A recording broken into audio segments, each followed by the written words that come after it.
ኩት ከአያቴ ጋር ነው። አያቴና አጎቶቼ ናቸው ለኔ ለትምህርትም ለእድገትም ኃላፊነት የወሰዱት። አባታችን ወታደር ናቸው። መጀመሪያ ክብር ዘበኛ፣ ከዛም ከክብር ዘበኛ በዚህ በኮሪያ ጦርነቱ አገር ቤት ነው ያደኩት። በዚያን ጊዜ ቲቤሶ ነው የሚባሉት። ጴጥሮስ ማለት የክርስትና ስም ነው። አንድ ጊዜ ክስ ፍርድ ቤት ጉዳይ ኖሯቸው ሄደው ረተው ሲመጡ እኔ ተወልጄ ደረስኩና በየነ ብለውኛል። ስለዚህ ይህ እንግዲህ ሁሉም አባት የሚያደርገው ነገር ነው። ቤተሰቦቼ ቁጭት ስላላቸው ገና በልጅነት ነውና የገባሁት። ያ እንግዲህ ወደ መደበኛ ትምህርት ቤት ነው የገባሁት። ሾኔ የምትባለው ከተማ የዚህ ምስራቅ በደቡባቸው ዋና ከተማ። መጀመሪያ ሾኔ ላይ ነው የተማረ። ሾኔ እዚህ በእግር ነው የሚሄደው ከዚህ እስከዚህ ድረስ። ያኔ ጫማም የለም ምንም የለውም። እንደ በእግር ብቻ ነው ማሄድ ያለበት እና ሲማር ጎበዝ ልጅ ሆነ። እሱና ተስፋዬ ሀበሶ አምባሳደር ተገናኙ ትምህርት ቤት እና በጣም ወዳጆች ሆኑ፣ ጓደኛሞች ሆኑ እና እኔ ጋር ይመጣሉ። ከያኔም ጀምሮ በየነ አሁን እንደሚታይበት ፐርሶናሊቲው እንዳለ ነው። ያው በየነ ነው እና ተለዋዋጭ ከፍታ ዝቅታ ምናምን የሚባል ነገር ለምስተዲ ነው ሀሳቡ።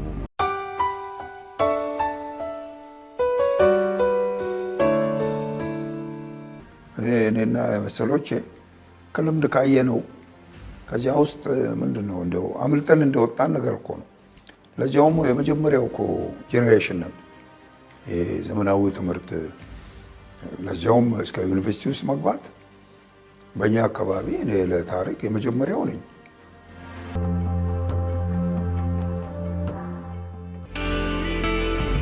ዲሞክራሲና ናፋቂ ለሆነው ለኢትዮጵያ ሕዝብ አንድ ወደ ዲሞክራሲያዊ አሰራር ለማምራታችን ምልክት ይሆናል። ትኩረቴ ምንድነው? እችን ሀገር ወደ ዲሞክራሲያዊ ስርዓት የማሸጋገር አጀንዳ አላችሁ ወይ ነው ጥያቄ። እኔ ይሄ ነው ዋናው። ጥረት ቢደረግ ለካስ እነሱን ላይ ተጽዕኖ ማሳረፍ ወይም ኢንፍሉዌንስ ማድረግ ይቻላል የሚል። የትምህርት ሚኒስቴር ምክትል ሚኒስትር ሆነው ተሹሟል በሽግግሩ ጊዜ። አስተያየታቸው በየትኛውም መድረክ ላይ ሚዛናዊ ነበሩና ከዛ የተለየ አንድም ቃል ክፉ ቃል ከአንደበታቸው ሲወጣ አልሰማም። የመቻቻል ፖለቲካ አርአያ ናቸው የሚል እምነት አለኝ። አቋም ውስጥ እንደነበርንና አሁንም በዚሁ በተጨባጭ እውነታ ዙሪያ የዛን አይነት አቋም ላይ ጸንቶ መቆየቱ ተገቢ እንደሆነ እናምናለን። መቼም የህዝብን መብትና ሰቆቃውንም ብሶቱንም ለማጋለጥ በእውነቷ መድረክ ላይ መገኘት አለብን።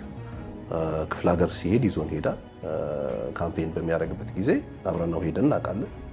ብዙ ጊዜ እንደውም እኔ ሾፌር ሆኜ ሄዳለሁኝ። ይሄ ነው እውነተኛው ኢትዮጵያ፣ ይሄ ነው እውነተኛው ቻሌንጅ፣ ይሄን ሀገር ነው መቀየር የሚያስፈልገው የሚለውን ውስጣችን እንዲኖር ቻሌንጅ ያደርገናል። እኔንም ሳይሆን ሁላችንንም ማለት ነው። በሀገሪቷ ውስጥ ለውጥ ለማምጣት አያበቃንም። የአንድ ሀገር ደግሞ ፖለቲካው ካልተስተካከለ የፈለግነውን ያህል ፕሮዳክቲቭ ሆነን በየመስካችን ብንሰራ ልፋት ብቻውን ሆኖ የሚቀረው። እኔ በኢትዮጵያ ጉዳይ እኔ ተስፋ አልቆርጥም። የማልቆርበት ምክንያት ያልፋል ነው የምለው። ዜጎቿን ማጠቀም ነገር ሆና ትቆያለች የሚል እምነት የለኝም። ስለ ጎደለብን ነገር ብቻ እያላዘን መኖሩ ምንም የትም ልፍ አያደርገንም። ስለዚህ የተገኙትን አጋጣሚዎች ወደፊት መረ ለማለት የሚያስችሉትን የመጠቀም እንግዲህ ልቦና ሊኖረን ይገባል። የኢንተርቬንሽን የመግቢያ ነጥቦች አሉ። ትኩረት ተደርጎ የዚህን ሀገር ፖለቲካ ለማስተካከል አለባብሶ የማረሱ ነገር አብቅቶ የኢትዮጵያውያን ከአንገት በላይ አንድ ነገር ደግሞ የዚህ የሰምና ወርቁ አስተሳሰብ ይህንን መጋፈጥ መጀመር አለብን። ይሄ ብዙ ምንድነው ብዙ ድጋፍ ላያስገኝ ይችላል በአጭር ጊዜ። ነገር ግን ለሀገራችን ላለንበት ችግር መፍትሄ አፍረጥርጦ አንዳንድ እኛ ብቻ ነን የምናውቀው፣ ለኢትዮጵያ ችግሮች መፍትሄ ያለን እኛ ብቻ ነን፣ እኛ ካልነው ውጪ የሚሉትን ወገኖች በሁሉም አንጻር ማለት ነው፣ ከአንድ አካባቢ ብቻ አይደለም፣ አደብ ማስገዛት ፖለቲካ ውስጥ ወይም ፓብሊክ ዲስኮርስ ውስጥ መግባት የግድ ይለናል እላለሁ። ይህ ለፕሮፌሰር የምናበረክተው የማስታወሻ ዋንጫ ነው።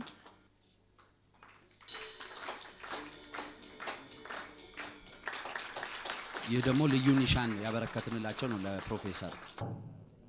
መንፈሳዊ ቅናት ነበረብኝ ወደ አሜሪካ ነገር እንዲህ ስመላለስ። ለምንድን ነው እኔ ከዚህ ከደርግ ውድቀት በኋላ ነው ፖለቲካ አጀንዳን እጄ ኢትዮጵያን ህብረተሰብ ነገሮች ኢትዮጵያ ውስጥ እየተበላሹ ነውና ይህንን ለመቀየር እንንቀሳቀስ የሚለውን መልእክት ይዤ ዞር ነበረው። መንፈሳዊ ቅናቱ ምን መሰላችሁ? በደረስኩበት ሁሉ የሚያስተናግዱኝ፣ እንግድነት የሚቀበሉኝ የድያ ልጆች ቀርቶ ከደቡብ አቅጣጫ እንኳን አንድ ልጅ የለም። ከሀገር የወጡት በዚያን ጊዜ ወይም ከላይ ከትግራይ እና በአብዛኛው ደግሞ ከጎንደር የሚያስተናግዱት ከዛ አካባቢ የወጡ ልጆች ናቸው። እንዴ ምን አልኩኝ እኔ እንደው እዛኛ አካባቢ አንድ አይነት ነው።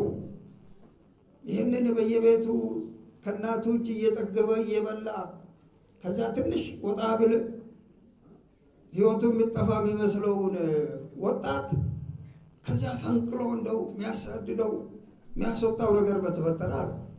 ምክንያቱም እነዛም እኮ እየተሰደዱ ነው የወጡት።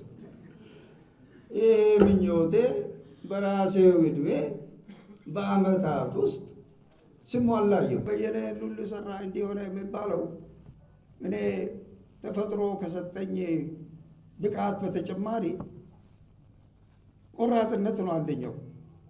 አንደኛው ቆራጥነት ነው። ለምን እበለጣለሁ ባይነት ነው። በዚህ ዓላማ ላይ አስተባብረው ለዚህ መብቃታቸው ከኛም የተሻለ ብቃት ያላቸው ልጆች ሰላምን በማውረድ ሰዎችን በማቀራረብ እየተፈጠሩ እንደሆነ አይቻለሁ። ስለዚህ እንትኑ አለ፣ እምቅ ብቃቱና ችሎታው አለ። ይህንን በአግባቡ እንጠቀም። ህዝባችን፣ መላው ሀገራችን፣ አካባቢያችን ትፈልገናለች። የሀዲያ ህዝብ መታወቅ ከፈለገ በልማቱ ነው መታወቅ ያለበት። ሀዲያ ማለት እንደዚህ አይነት ጣፋጭ ታላቅ ህዝብ ነው። ታላቅነታችንን ልናረጋግጥ የምንችለው አንዱና ትልቁ አጋጣሚ ደግሞ ይሄ ነው። ይሄ በእኔ ዕድሜ ሆነ በሙያቴ ደስ ብሎኛል። እንኳን ደስ አላችሁ። ምክንያቱም ከሁለት ወገን ደሞዝ ስለማልፈልግ ብለው። እውነት ውሸት? እውነት ነው። አዎ 10 ዓመት ገንዘብ ደሞዝ አልወሰዱም። ወደ ፓርላማም ስገባ እንዲሁም ዋናው ታሪክ ወደ ትምህርት ሚኒስቴርም በኃላፊነት ሲሄድ የዩኒቨርሲቲ መብትህና ጥቅማ ጥቅሞች ሁሉ እንደተጠበቁ ተብዬ ነው የገባሁት። በወቅቱ የነበሩት ጠቅላይ ሚኒስተር ደብዳቤ ጽፈው በዚህ አይነት ውለታ ነው የገባሁትና ስለዚህ እኔ የዩኒቨርሲቲ ደሞዝን ነው የወስድ ነበረው። ምክንያቱም ምንጩ ያው የመንግስት ባጀት አይደለም። ቤት የለኝም ብለህ ነው የምትወስደው። እኔ ቤት አለኝ። ስለዚህ ለምንድን ነው የምወስደው? አልፈልግም አሉ። አልፈልግም። ከባለቤቴ ጋር የታወቅ ነው በአንድ ቅርብ አብሬ የምኖር 4ኛ ዓመት ሆነን ቤት ተከራይተን ነበር የምኖረው 4 ኪሎ ሰፈር እና እዚያ አካባቢ አብሮኝ የምኖር የእሷ አጎት የሆነ ልጅ ጓደኛው የሆነው በዚህ ግንኙነት ነው የታወቅ ነው። ስለዚህ ያለ ብዙ ወጪ ምናልባት በዚያን ጊዜ ብር ውድ ነው አይደለም? 500 ብር በላይ ያወጣናል ምስለኝም ለዘርቃችን በ500 ብር ነው የተሞሸራችሁት? አንድ ከዛ በላይ ይሆናል መሰለኝ። 2 ሴት 2 ወንድ ልጆች ነው ያሉት? አዎ። ስንት ዓመት ማለት ነው አጠቃላይ በትዳር ፕሮፌሰር? 71 ዓመተ ምህረት ነው የተጋባ ነው። በጣም በሚገርሙት እንግዲህ ፕሮፌሰር በየነና ባለቤታቸው 42 ዓመት የፍቅር አስደሳች ህይወት አሳልፈዋል። ከኚህ ታላቅ ሰው ትውልድ መማር ያለበት ሀገርን መውደድ፣ ቤተሰብን መውደድ፣ ተክቶ መስራትና እንዲህ ባለ ክብር ለመሸኘት መብቃት ታላቅ እድል ስለሆነ ይህንን ትምህርት ከሳቸው ሁላችንም መቅሰም ያለብን ይመስለኛል። ፕሮፌሰር በየነ ባለፉበት የህይወት መንገድ የመጨረሻውን ፍርድ የሚሰጣቸው የፈጠራቸው አምላክ ቢሆንም የህይወት ታሪካቸው እና ማንነታቸው የሚያሳየው ቀሪ ሌላኛው የዓለም ቆይታቸው የእረፍትና የሰላም እንደሚሆን መገመት ይቻላል። እጃቸው ደም የለበትም፣ ልባቸው ጥላቻ የለበትም። የምህረት አምላክ በእረፍት እንደሚያኖራቸው እተማመናለሁ። ባልተቤትና ልጆች ልትጽናኑ ይገባል። የሚያኮራ አባት ላላችሁ ብዙዎች ለዚህ አልታደሉም። ሁላችንም እንደሳቸው አገራችንን ወደን አገልግለን በክብር ለማለፍ እንዲያበቃን እመኛለሁ። አመሰግናለሁ። እግዚአብሔርን የወደደበት መንገድ ያሳየው ለሰዎች በመኖር ነው፣ ሰዎችን በመውደድ ያንን በስራው ገልጾታል። ያንን በቤተሰብ በአባትነቱ በባህልነቱ ያየነው እሱ ሲናገር ብዙ ሰው ይህን ሲጠይቅ ለቅሶ አይቀርም፣ ሰርግ አይቀርም፣ የትኛውም ቦታ ቤተሰብ ወዳጅ ያላቸው ሰዎች ጋር ይሄዳል እና ከየት ነው ጊዜው የምታመጣው ብሎ ሰዎች ሲጠይቁት የሚመልሰው መልስ ቅድም እንደተባለው አይነት ነው። ሰው ሰልፊሽ ካልሆነ በስተቀር ጊዜ ይበቃል፣ ይቻላል ይላል እና ያንን ፕሪንስፕል ሰውን የመውደድ ፕሪንስፕል እና በዛ ሌቭል የመስራት እኛ ሁል ጊዜ ቤት አለ ሳናየው ፖለቲከኛ ነው፣ ዩኒቨርሲቲ አስተማሪ ነው፣ ግን እኛ ቤት ውስጥ እያንዳንዳችን ህይወት ውስጥ አሳድጎናል። የጎደለብን ያላየውን ፈጣሪውን መውደዱን ያሳየበት ሰው በመውደድ ነበር። ሀገሩን ያገለገለበትን ምክንያት ህዝብን በመውደዱ ነው። ህዝብ ማለት ሀገር ማለት ደግሞ ህዝብ ነው። ከሚያመልከው አምላኩ ወደሚያመልከው አምላኩ እስኪሄድ ድረስም ለሁሉም ሰው ቅርብ እና ወዳጅም ነበረ። እንደ ፖለቲከኛነቱ አንድ አንጋፋ የቀድሞ የመንግስት ባለስልጣን ስለሱ የተናገረውን ነገር ማለት እፈልጋለሁ። ከኛ ቤት ጎን ነው ለቅሶ ነበረ እና በባህሉ መሰረት እሱ ለቅሶ አይቀርም። ስለዚህ ጎረቤት ሄዶ ለቅሶ በሚደርስበት ጊዜ እኚህ ሰው እዛ ለቅሶ ውስጥ ነበሩ እና የዛ ለቅሶ ላይ ሲገባ እሱ የጎረቤታችን እናት ነበሩ የሞቱት እና የዚህን የጎረቤታችን እናት በህይወት በነበሩበት ጊዜ ሽሮአቸውን በጣም ይወድ ነበር። ስለዚህ ቤት እየሄደ ያንን ሽሮ ይበላ ስለነበረ ለቅሶ ላይ ሲገባ በጣም እያለቀሰ ነው የገባው እና እያለቀሰ ሲገባ እናቴ እያለቀሰ በእኛ ባህል እዚህ በሚደረገው ባህል እያለቀሰ ሲገባ ይህ የመንግስት ባለስልጣን ተመልክቶ ይሄ ሰውዬ በየነ ነው አለ። ከዛ አዎ ሲሉት እንዴ እሱ የኛ ሰው ሲሞት ያለቅሳልን ብሎ ጠየቀ። ለምንድነው?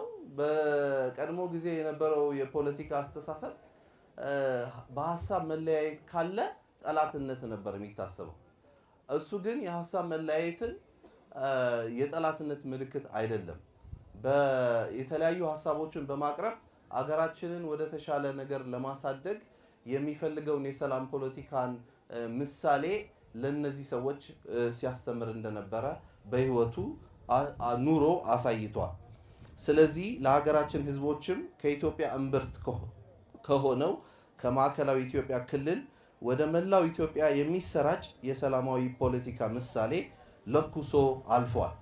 እርሱ የለኮሰውን ሰላም በመላው ሀገራችንን ከዚያም ያልፎ በአፍሪካ የማሰራጨት አደራ እንድንወጣ እናከብረዋለን፣ እንወደዋለን የምንል ሁላችንም ፈጣሪ ይርዳን።